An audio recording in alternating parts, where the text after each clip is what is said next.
igihe cyose iyo nshonje ntarafungura mba ntuje mba ntekanye simvuga sindira ariko banzaniye gusa ivyo kurya nkatangura gufungura ca ntangura kurira wibaza ko nobandi iki kurira no kugira amusozi ngira nico kimwe bon kurira basi gukoma induru kurira muri make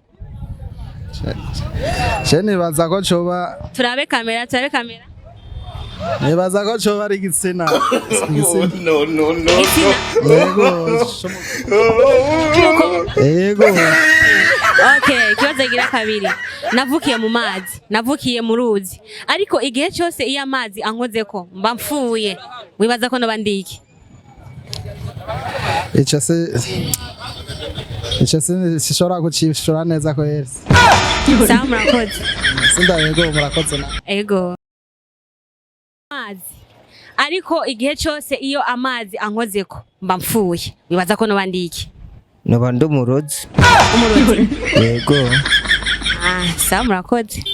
Igihe cyose iyo nshonje ntarafungura batanzaniye ivyo kurya mba ntuje simvuga sindira ariko banzaniye gusa ivyo kurya ivyo gufungura nkatangura gufungura ca ntangura kurira wibaza ko nobandi iki Iyo ninda? No. Niyo itangura kurira Ninda. Okay.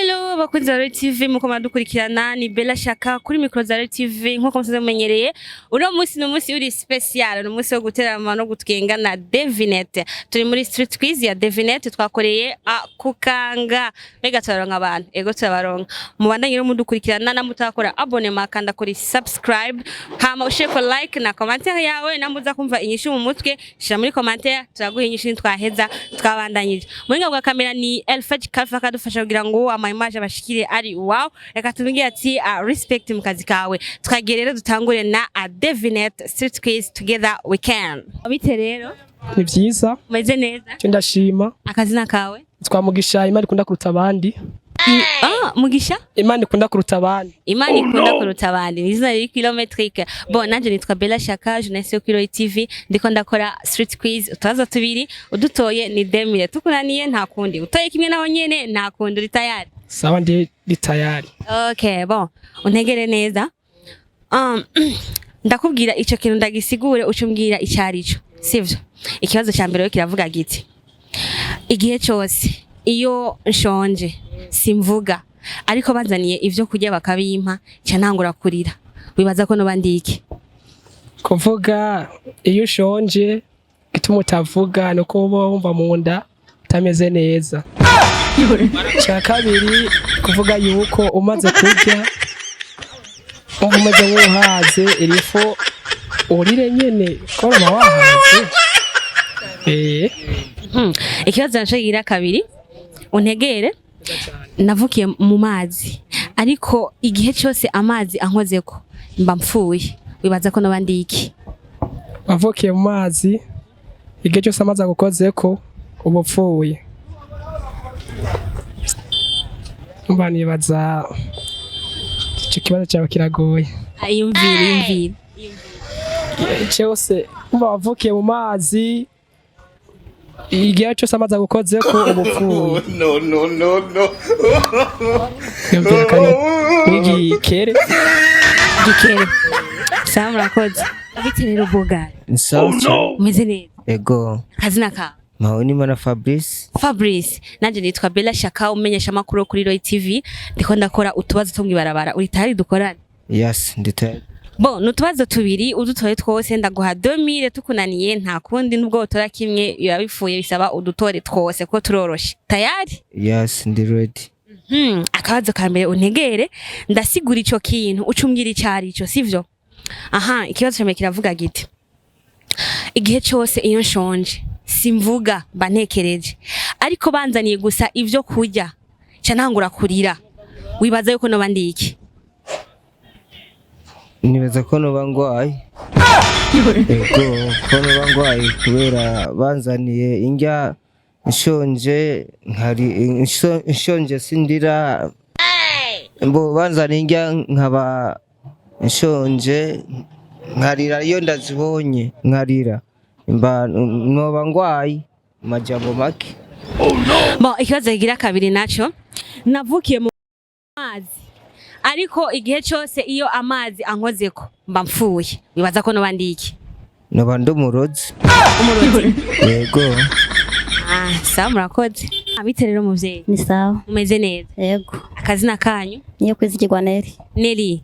Nanje nitwa Bella Shaka umenyesha makuru kuri TV. Ndiko ndakora utubazo tumwibarabara ndakubaza ni tubiri udutoye twose ni 2000 uri tayari?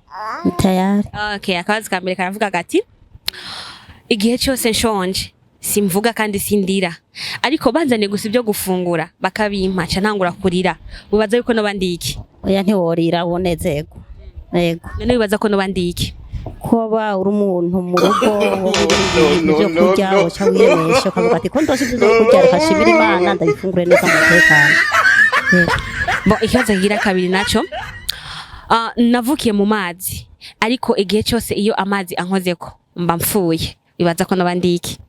Oya ntabwo uri basha ntabwo uri igikoko cyangwa uri umuntu uvuga ati jewe reka ndonga ayo mazi mugantu ntaje na kimwe kugira ukayisukira neza akakugwa neza cyane. Sawa murakoze. Ite rero? Sawa. Akazina kawe? Banjenga ku parking banyitwa Dive. Divin. Naje wanje banyita. Okay, nanje nitwa Bella Shaka journaliste kuri TV ndiko ndakora utubazo two mwibarabara n'utubazo tubiri udutoye twose ni 2000 tukunaniye nta kondo uri tayari? Je ndi tayari. Okay, bon unyumvize neza ari akabazo ka mbere karavuga gati bo ni kintu ndagusigurire ico kintu ukacumbwira icarico sivyo? Igihe cyose iyo nshonje ntarafungura batanzaniye ivyo kurya mba ntuje simvuga sindira ariko banzaniye gusa ivyo kurya ivyo gufungura nkatangura gufungura cha ntangura kurira bibaza ko nobandi iki? Iyo ninda? No. Niyo itangura kurira? Ninda. Okay, bon ikibazo kigira kabiri naco navukiye mu ruzi ariko igihe cyose iyo amazi ankozeko mba mpfuye bibaza ko nobandi iki? Subiramo tuwumve. Bo navukiye mu mazi ariko igihe cyose iyo amazi ankozeko mba mpfuye bibaza ko nobandi iki? Ico naco noshobora kwe. Imvire basi imvire ico umva ico uburico.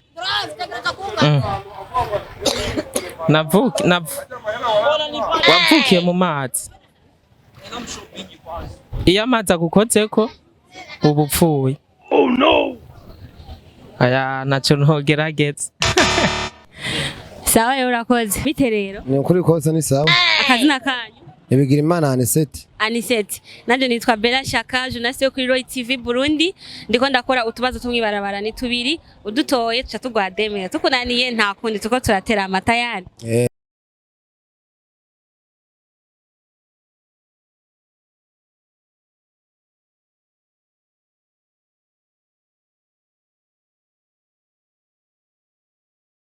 Bibaza ko nobandi iki?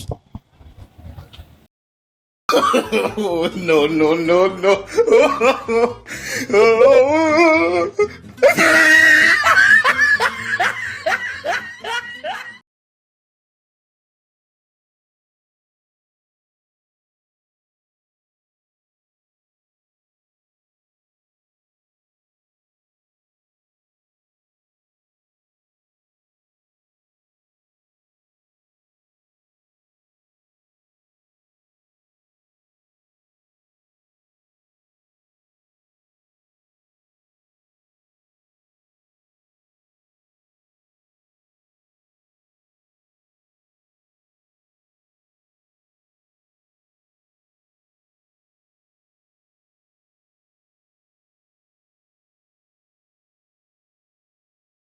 Oh no!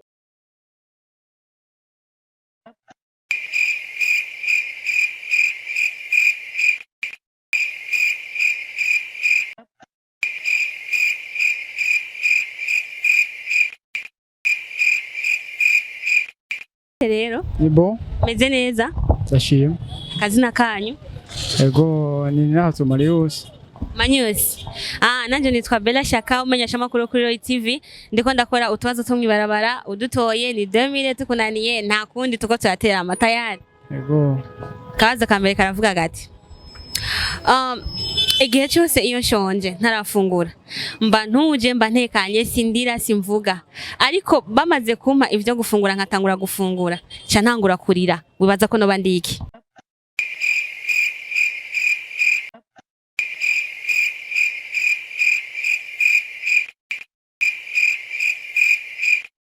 Naza ko noba ndi uwo buri ifi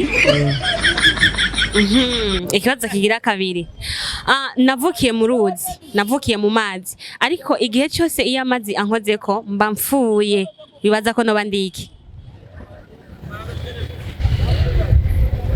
cyo kirananiye kweri. Oh no! Kirananiye. sawa murakoze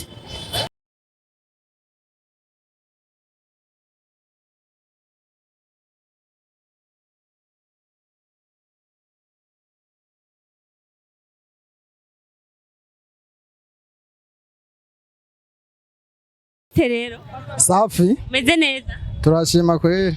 akazina kanyu Niyo nkuru Jean Claude.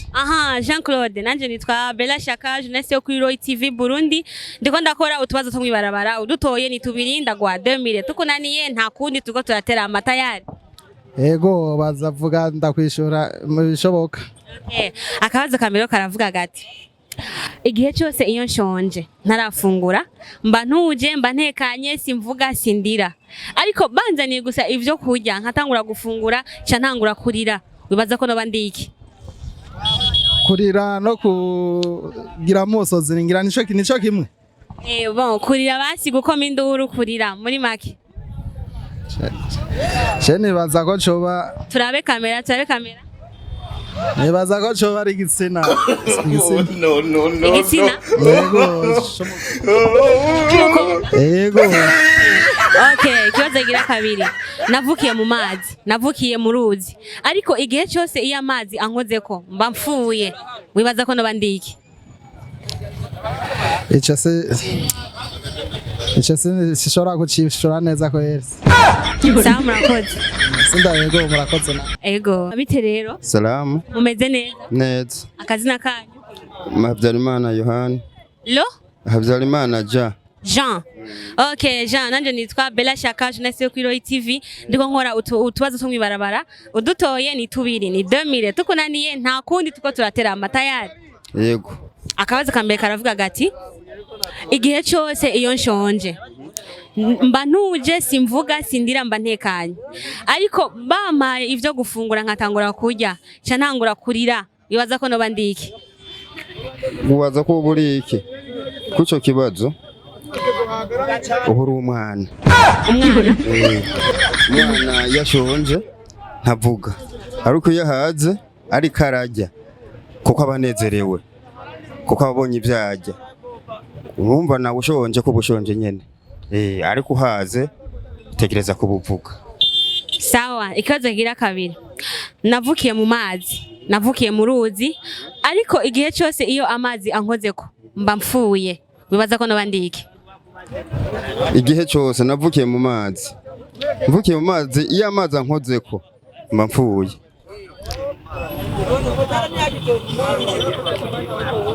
Amazi ankozeko mba mfuye.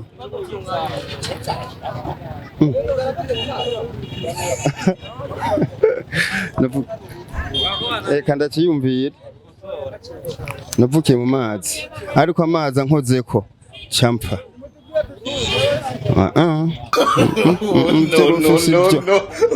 Cyo kibazo kiragoye.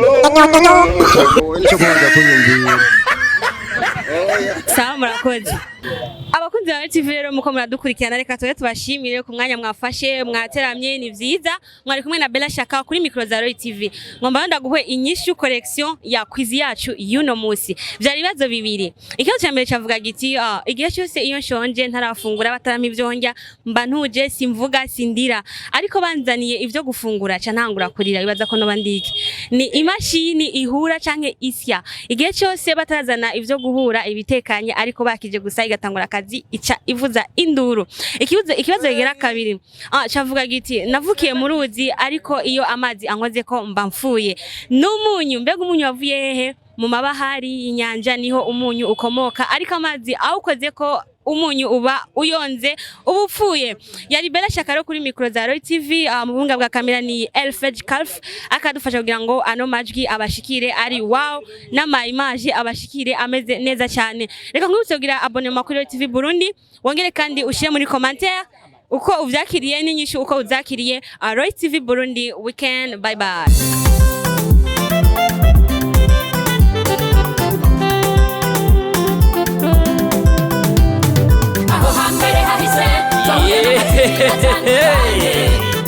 Imutangwa muri Roy TV, ibizoza tukaba tubikesha umutama w'amateka bita Roy wubahwe. Ico utarabona uterekwa n'ukuramba, ngwino unyaragase duhurire muri Roy TV.